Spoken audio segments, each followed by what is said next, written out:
Hello, good afternoon, everyone. Welcome to Coaching Think Talk. I am Coach Mau from Life Coach Philippines, and this is Coaching for Single Living. So, this coaching conversation is for singles who wants to live your life of singlehood to the full, not based on what the society dictates, but based on God's design. So, if you are a single woman who wants to become your version of Miss Right as you prepare for Mr. Right. So this talk is for you. So thank you so much for joining me live today. And please leave your digital footprints by letting us know where you are coming from. So please do tag a friend and circulate this video as well to help us reach more individuals who might be in need of what I'll be sharing for this session.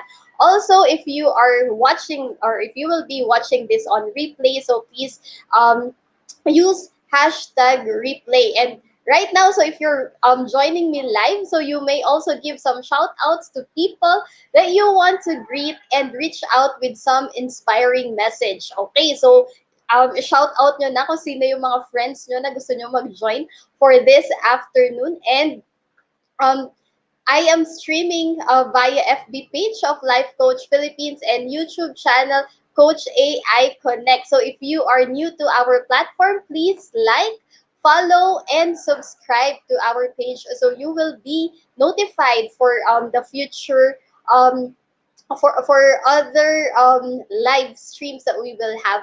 Okay, so again, I am Coach Mao and I am a certified life and mental health coach from Life Coach Philippines, and also I am a certified co-active, co-create life coach or CACC certified life coach under Life Coach Philippines, certified by Master Coach A. So, and I am also one of Master Coach A's Master Builder Apprentice, and we build tribe as we help your unstoppable dream come true. Also, I am one of Master Coach A's scholar in her public speaking class. So that's Coach A Tribe Speak. And I am also one of the directors of Decaf Coffee Republic. And Decaf Coffee Republic is the home of certified life coaches. And it is a home where inspiration begins and transformation happens. And we offer coaching services 24 by 7, coaching services on demand 24 by 7. So if you are near Capitolio, or if you are near Unilab or Mandaluyong, so visit us in the Coffee Republic, especially right now that we are already good for diners. So drop by in our coaching hub, and you will meet beautiful and awesome coaches there whom you can talk with. Okay, so I am the founder and creator of Getting There Coaching Community. It's becoming Miss Right for Mr. Right. Um, this coaching community is for single women who wants to prepare and become the best version of themselves as you wait for Mr. Right, or as you prepare for the season of dating and season of relationship. Because I believe that single women who are experiencing, or if you are one of singles who have been experiencing rejection because you don't have any relationship at your age, or if you have already been in a season, no, that you have already done everything and given everything just for that person or for someone to notice you, or for you to have that relationship, but still you haven't got it. Or if you are someone who haven't been into any relationship, ayan, present ako dyan. I am one. I am no boyfriend since birth, and sometimes you feel that when people ask you, bakit ka pa single, and you don't have any answer for that. But you will realize that it's also a choice why you are single. And this season of singlehood is something to celebrate for, something that you can maximize some time with your family, some time with your friends, something that one, the one that God has prepared for you. So it means that you're not throwing your towel yet, that you still have the desire to be in a relationship. You still have the desire to date, be in a relationship, and get married soon. But at this point of time, at this point of your season of singlehood, you want to maximize this to become the better version of yourself, improve and develop yourself, and have that relationship leadership so that you can become the person that you want to date. No, I mean the person that you really want to become, or the person that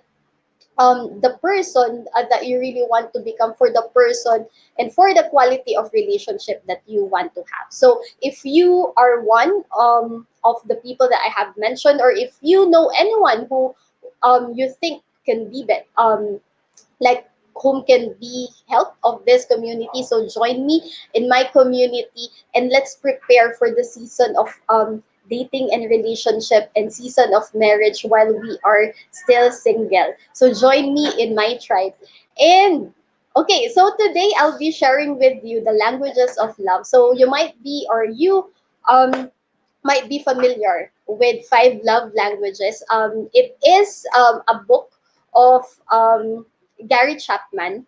It's the five love languages, and it was originally written in 1992. And first, ang first version niyan is for couples. No? But as I checked it, and then there are versions already ng iba't iba. Merong single, for single men, for ano. And I believe the principles of these five love languages is also applicable regardless where you are right now. So, regardless kung single ka, kung may asawa ka, naghahanap ka ba, or ano man yung status mo, ano man status ng buhay mo ngayon, di ba? Whether you're single, married, or even if it's complicated pa yan, this love language is very important. And why is it important? So why is it important to know your love language? And ang ano nito is that when we know, or when you get when you become aware of your love language,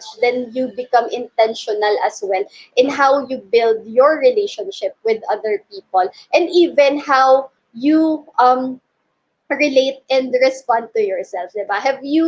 Um have you been in like, have you experienced na minsan hindi ka pinansin, or may friend ka tapos hindi ka pinansin, tapos alam mo yung hindi mo maintindihan kung bakit iba yung impact nun sa'yo. Pero there are also times naman na, like for example, you have a friend tapos hindi mo naalala yung boyfriend tuloy, yung birthday ng friend mo. Tapos, um, hindi mo rin maintindihan bakit sobrang tampong-tampo siya sa'yo, while your other friends okay lang naman.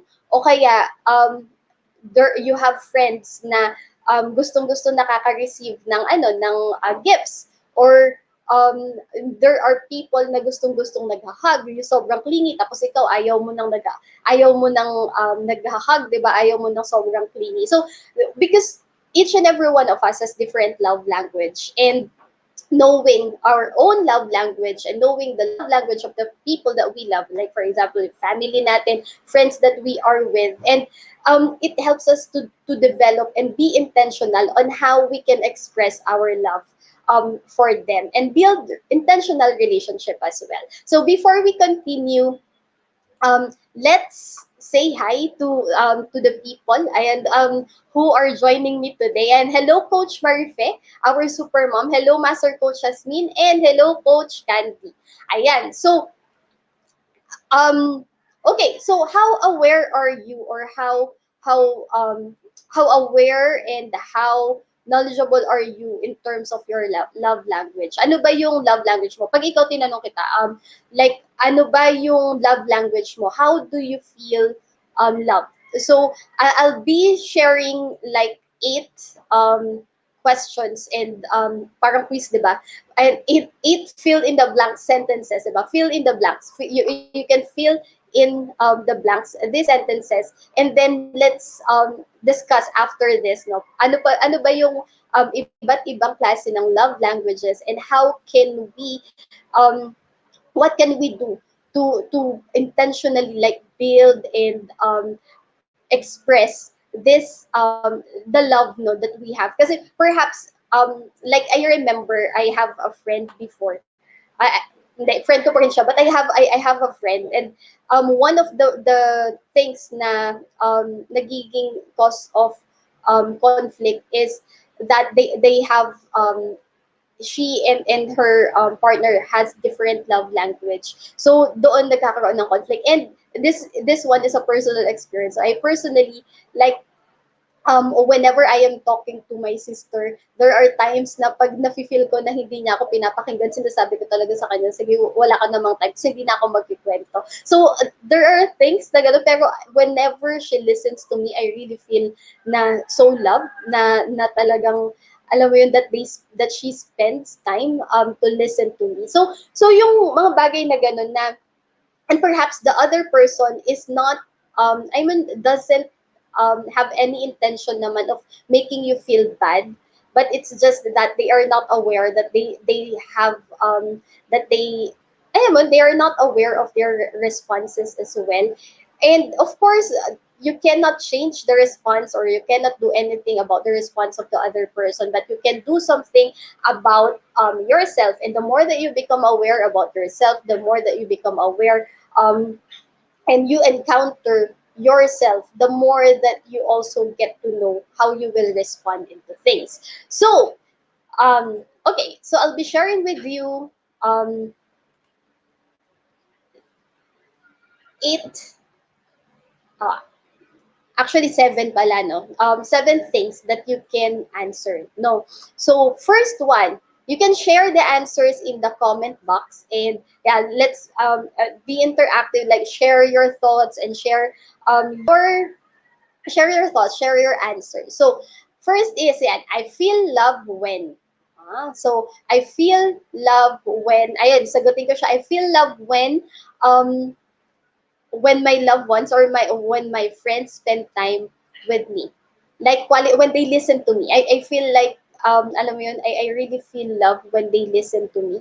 Kasi I feel that what I'm saying is valuable to them, no? And I am valuable to them as well. So, yan, yung first. So, how about you? Ano yung sagot mo? When do you feel love? So, I feel love when, yan. Feel in mo, yung blank. Ayan. Yung second is, I absolutely know that I am most loved and adored when. Ayan. So, ako, yun to. I absolutely know that I am most loved and adored when someone makes, alam mo yun, does something for me that is out of their way. Parang, alam mo yun, when they serve and when they, like, do something for me that is out of service. Ayan. So, yun yung second. And then third is, my love tank would totally be filled when. Ayan. So, ako, ito, my love tank would totally be filled when I am in Tika, because I'm spending time with our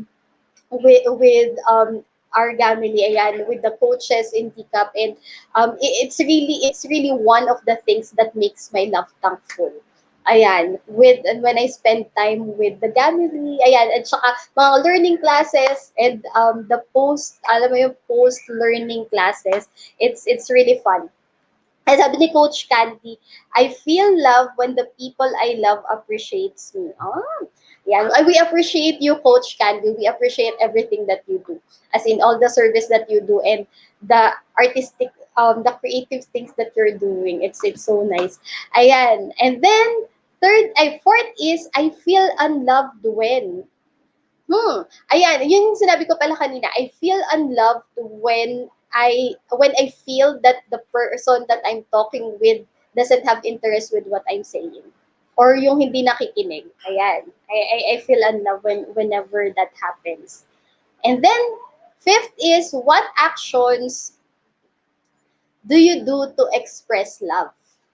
Ayan. So what actions do you do to express love? Ikaw, ano ba yung ginagawa mo to express love to someone? Ako sometimes iba-iba, but I one of the things that I really love doing is yeah, um I do it, I express it through words. I express it through actions. I express it by listening or writing down notes. Ayan, yun yung ano. At saka before ano I used to like hug, mahilig ako mag-hug before, pero depende na siya ngayon, di ba?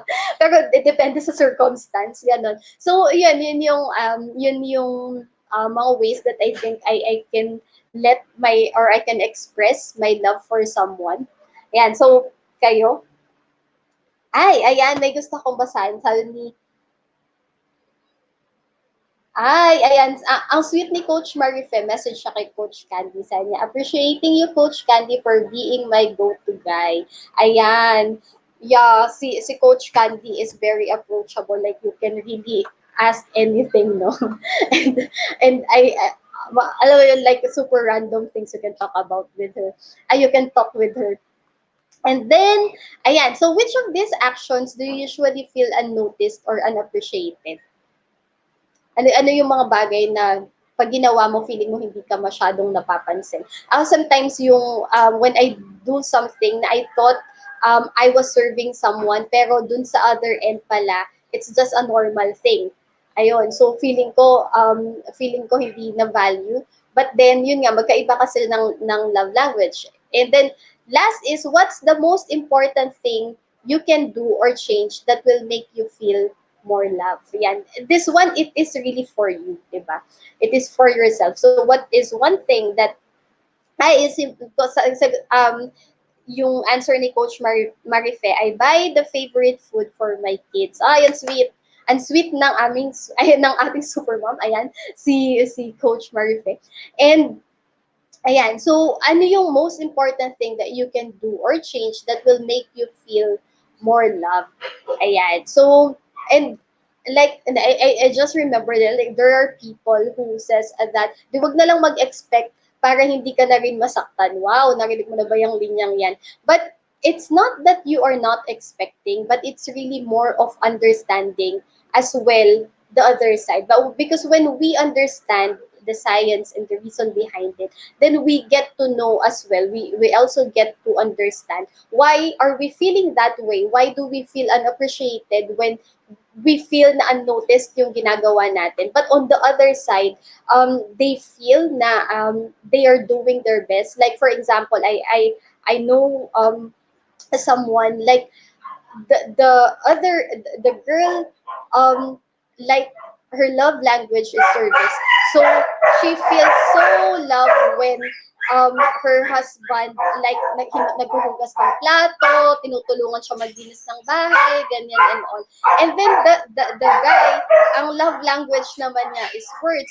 So yung guy is pag sinasabi niya na yun, he expresses his love for his wife like through words, pero wala masyadong effect dun sa girl, 'di ba? Or parang okay, 'di ba? I know that he loves it, pero hindi niya masyadong nare-reciprocate. So there are times na they feel na they're not important to each other or they're not validating each other. But it's hindi naman talaga ganun yung buong picture. So I'll be sharing with you the five love languages or five languages of love that you can look into. So ano ba yung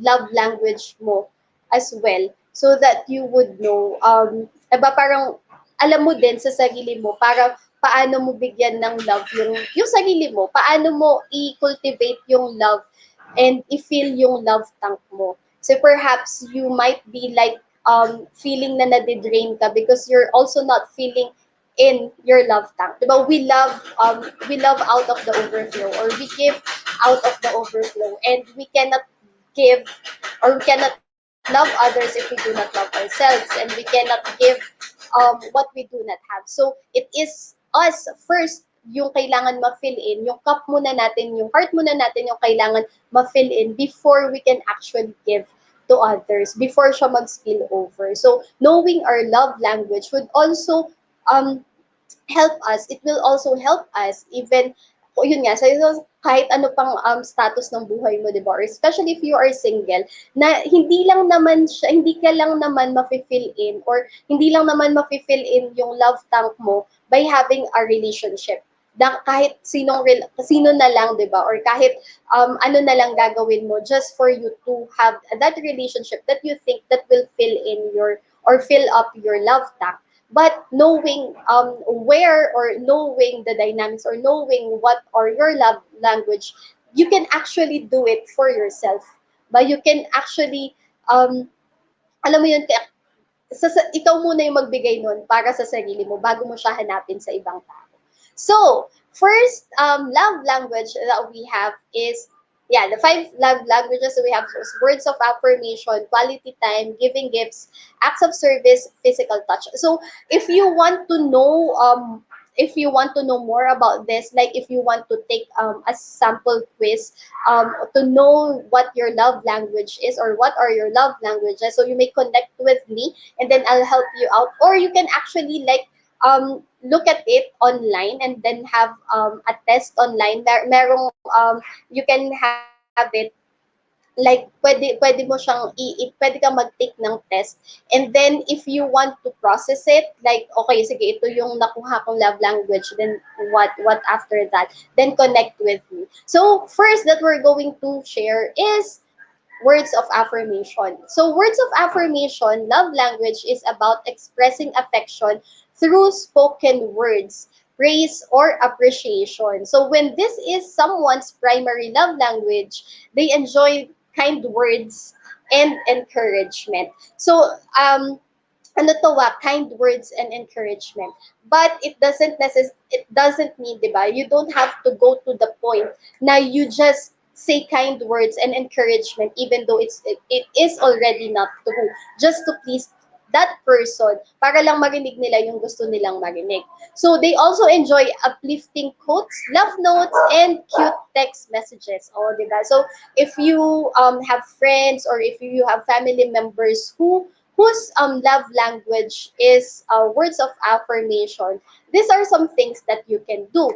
So or even, yeah, make a list of all the things that you appreciate or love about your friend or your family member, and even to yourself. So what if yung ano mo rin is words of affirmation, tapos hindi mo naririnig yun sa iba, di ba? Parang di man lang ako napansin, or hindi man lang ako hindi ko man lang nakuha yung praise dun sa person or something like that, or hindi man lang na validate yung nararamdaman ko, hindi man lang na appreciate yung ano yung nararamdaman ko because walang words na naririnig, di ba? Then you can do it for yourself. How many times and how often do you affirm yourself, and what are the things that you're telling to yourself, di ba, that you're doing good, that you did a great job, that you're beautiful, that you're doing great, diba? That you're intelligent. Ano yung mga sinasabi mo sa sarili mo? Because, going back to what I've said, it all starts within. It all starts with you. Then how can you say two genuine and real words of affirmation if you cannot give that to yourself? And it starts with you. Then, di ba, give affirmation to yourself. You're doing good. You're doing great, diba? Na celebrate your wins every day. So, diba, um, write down notes for yourself. Write down, diba, what is your message for yourself? Kung, if you want that on a daily basis, or have that like after a year, diba, what is your message for your future self? Then you can have it. And you can like have this, you can write down the things that you appreciate about yourself and the things that you love about yourself. So if I'm going to ask you right now, what are the five things that you love about yourself, can you write it easily? Or biglang mapapaisip, parang wala ata, di ba? Then paano ka mabibigyan ng affirmation if you cannot affirm yourself? How can others encourage you if you cannot encourage yourself, diba? How can you receive praise from others if ikaw nag-cringe ka just thinking na may nagawa kang maganda or may na-accomplish ka? It all starts with you. It all starts with acknowledging yourself, the good things that you have, the beautiful things that you have, your beautiful heart, your strengths, your skills, your talents. It starts with you. And Ayan, so you can, if you have, ayan, if you know anyone naman, if you have like friends or relatives, diba, you can also like write something down, write down a note. I remember, my mom, kasi syempre nung bata kami nagtatrabaho siya, so she always, like, give us a note pag aalis siya, laging may habilin kasi pag aalis siya, tulog kami, ganyan. So, laging may note. Medyo nasanay ako doon. So, I really find it something special kapag may note. I really appreciate it. So, yun, if you know anyone who appreciates, then go, di ba? Go send a thank you note every day, di ba? The power of gratitude, it gives you joy as well. And then be a channel of joy and be a channel of blessing as well to others. Ayan. And next is quality time.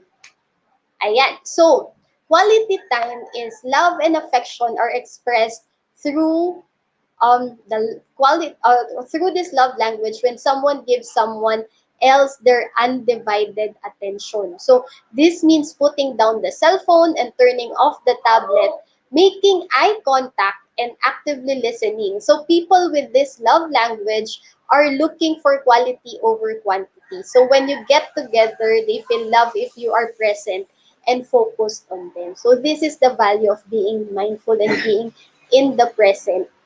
Diba? So, like, being in the present, being in the now when you are with someone that you love.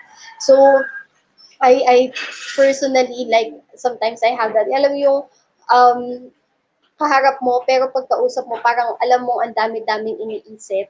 And sometimes I feel bad about it, di ba? Parang, huy, ako muna kausapin mo, di ba? So, and there are also people who also needs, or baka ikaw naman yun, di ba? May kausap ka, tapos tingin ka ng tingin ng cellphone. Kakain kayo, pero ang tinitingnan mo, cellphone, di ba? Parang, IG muna tayo, ganyan, or picture muna tayo ng food or something.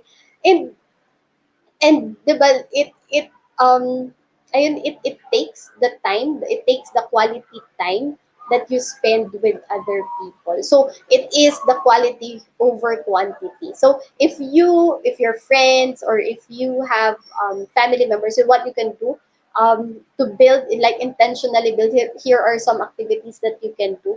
Like, you can list 5 ways that you can spend quality time with them. So how do you spend quality time with your loved ones, with your friends, with your family members, and with yourself as well? So kung quality time yung kailangan mo, do you spend quality time for yourself? Or do you have quality time for yourself or hindi ka rin humihinto? Kasi kung quality time yung love language mo, tapos hindi ka humihinto, then paano ka hihinto para sa ibang tao? So, there. So, ano rin yung 5 ways that you can do for yourself so that you can spend quality time for yourself. And list 5 things that you can discuss with them. Ano ba yung mga favorite, yung mga interest nila, ano ba yung mga gusto nilang ginagawa. In the same way, sa hili mo, ano ba yung mga gusto mo talagang ginagawa? What are the interests that you have? What are the passions that you have? What are the things that you love doing? Are you doing it? Are you doing it talaga? Di ba? Do you find time to do it for yourself? And yeah, you can also list down 5 things or 5 activities that you can do together that both of you can enjoy. Yan. Syempre, hindi lang naman yung, ito, kasi gusto niya to eh, di ba? Tapos ikaw naman nagsasuffer ka, di ka nag-enjoy. You can, like, create activities that both of you can enjoy. And here are some, like, tips when you talk to them, like, have that quality, to have that quality conversation, be mindful, be in the now, and then have that eye contact. And ano yun, don't multitask. Hindi yung, I remember meron akong ano dati, no, kasi akala ko okay lang yung ganun. I have I have this attitude before, no. Sige, magsalita ka lang, tas may ginagawa ko sa office. Like, I do that with my office mates. Sige, magsalita ka lang, may gagawin na ako dito, nakikinig ako sa iyo. Um but what if that person, ang ano niya is quality time, and it doesn't have to be like long hours of talking with that person, but really the quality time that you can give, even 5 minutes, yung undivided attention. So, yeah. Ano yung pwede mong gawin? And even ikaw. So, kung ikaw din, like, ano yung pwede mong gawin for yourself. And then third is physical touch. Yeah. So a person with love language, with physical touch, diba? They feel love through physical affection. So aside from sex, kasi yun lagi baka isipin, dahil ano in a relationship pag may physical touch yung physical touch yung love language mo, sex agad yung na-associate mo. But it's not that. Sex is not the totality of physical touch na love language. But it has others, no? Physical touch, kung yung person or even if you have ang ano mo is if your love language is physical touch, ang primary language mo is physical touch, you feel loved when your partner or someone shows physical affection in some way, like holding your hand, touching your arm, or giving them a massage at the end of the day, diba? For married couples. Or if you have a partner, if you have a boyfriend. So it's yung ano niya is yeah, the touch, diba? It doesn't necessarily mean um na sexual ano siya kaagad, or sexual thing na siya kaagad, diba? So it's the touch that makes you feel love. Yung holding hands, yung pag niyakap ka, diba? You feel assured, you feel comforted, you feel loved na knowing na andyan yung tao sa tabi mo, di ba? Kahit walang sinasabi, pero hawak yung kamay mo, o kaya na-assure ka, tinatap yung likod mo, or when you did something good or you did something great, may tap sa back mo na, oh, you did great, di ba? And that's also something that you can do for yourself, di ba? Kung feeling mo, wala naman nakakapansin talaga sa akin dito, di ba? When was the last time that you give a hug to yourself? And when was the last time that you have given like that pat on the back for yourself because you did a great job? Then if you haven't done it or no one is doing it for you, then do it for yourself because you deserve it. You deserve that, diba? You deserve that hug. You deserve that. Diba, hug mo yung sarili mo na, diba, you're, you're doing good. And alam mo yun, you're really doing good and you're growing in this season. So give that to yourself. Okay, so there. So, okay, and then next is acts of service. So for acts of service, when someone's primary love language is acts of service, they feel loved and appreciated when people do nice things for them. Whether it's helping with the dishes or putting gas in the car, little acts of service go straight to the person's heart. So regardless, walang maliit, walang malaki, but everything that you do out of service, um, it gives or it warms the heart of the person. So if that is you, when was the last time that you did something for yourself as well?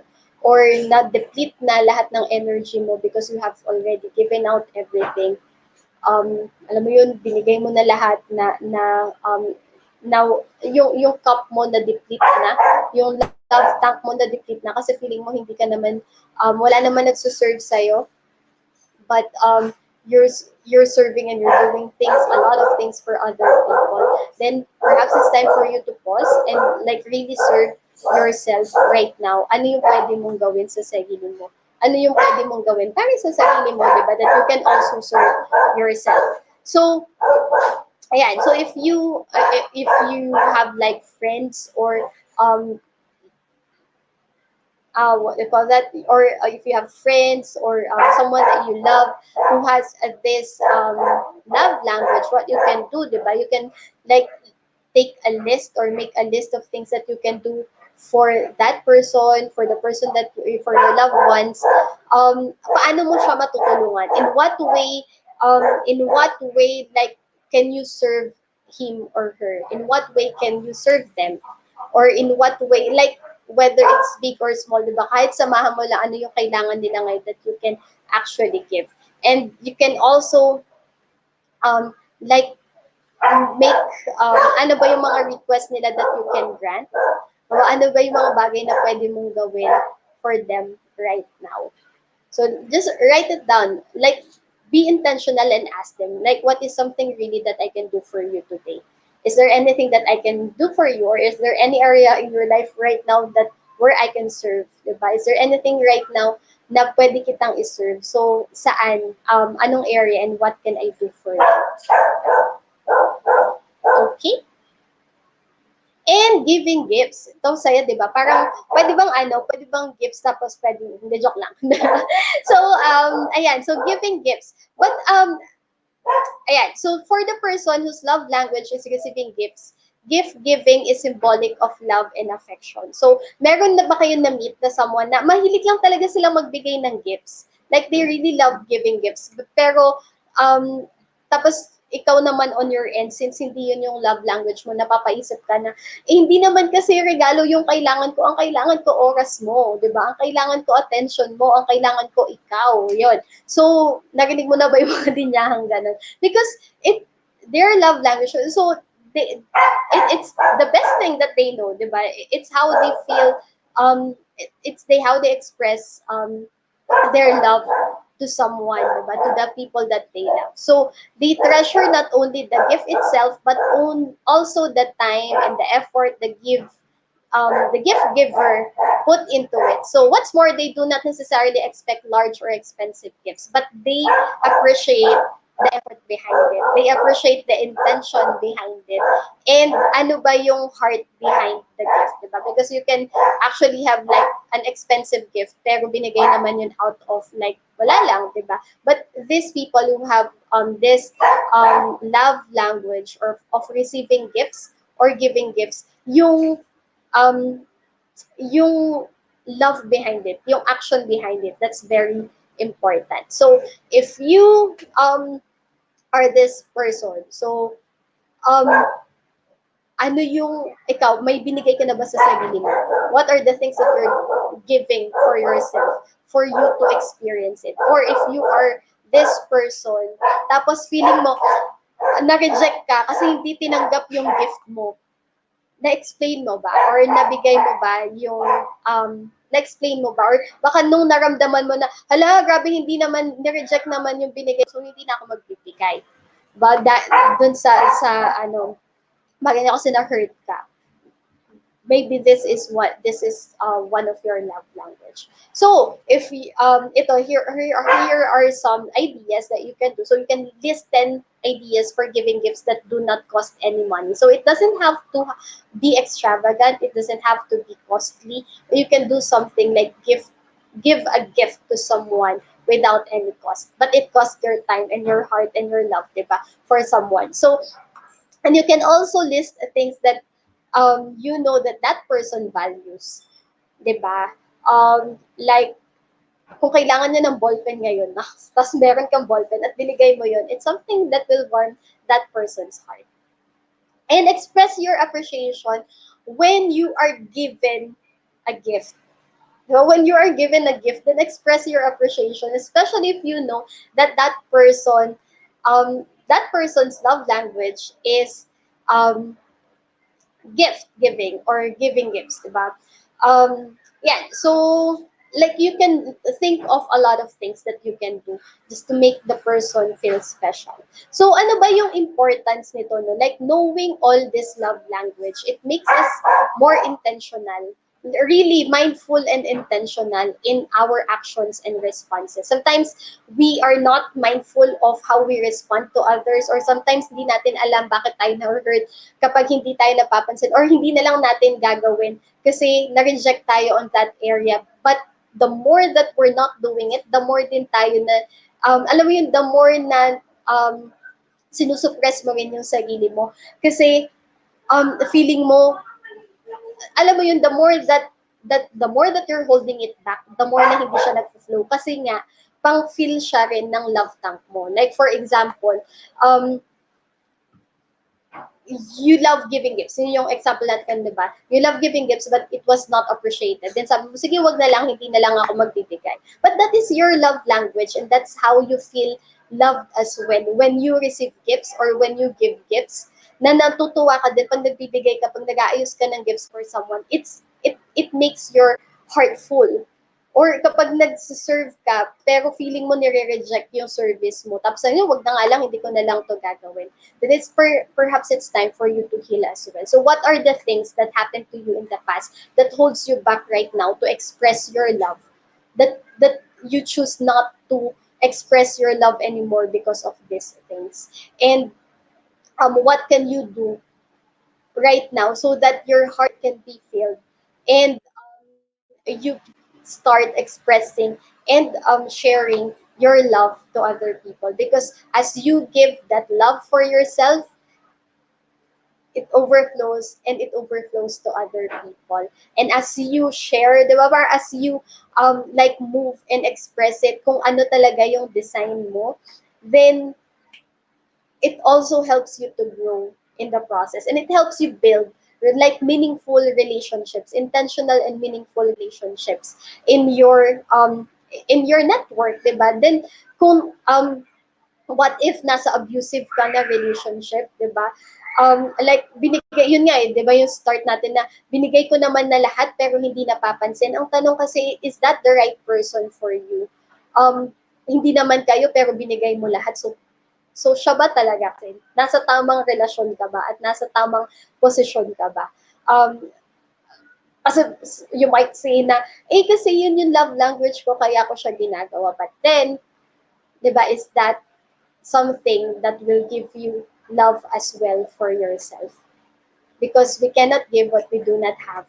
So we also give love to ourselves first, then we intentionally give it.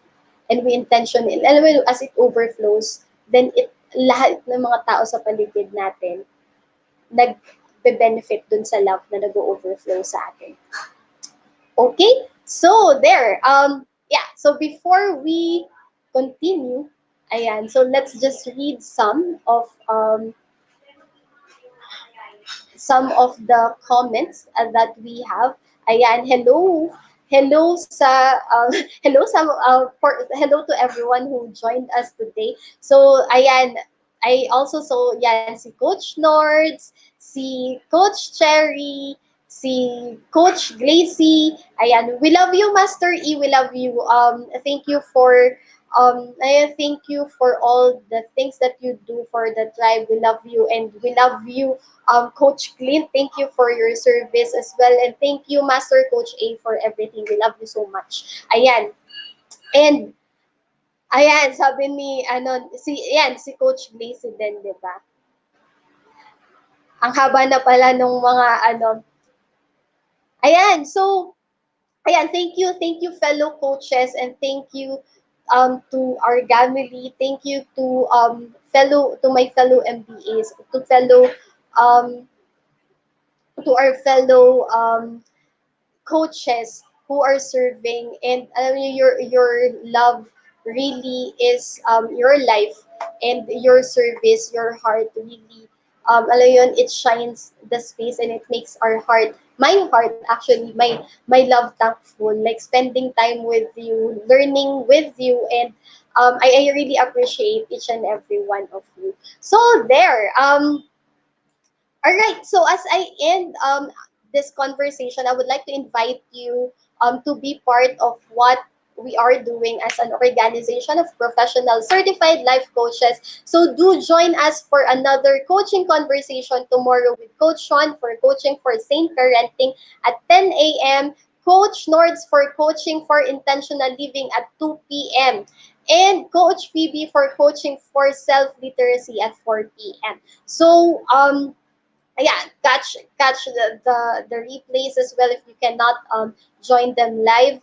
And also I would like to invite you to co-actively co-create um, certification. So it is created by Master Coach A, and it is co-actively co-create life coach certification program, and this is a comprehensive approach to learning and mastering life coaching as an active process of creating a new path to achieving results in life, so that success is inevitable in every coaching relationship. So it includes 21-day online learning journey, and also includes a 3-day live coaching bootcamp and 3-day live business bootcamp with senior coaches.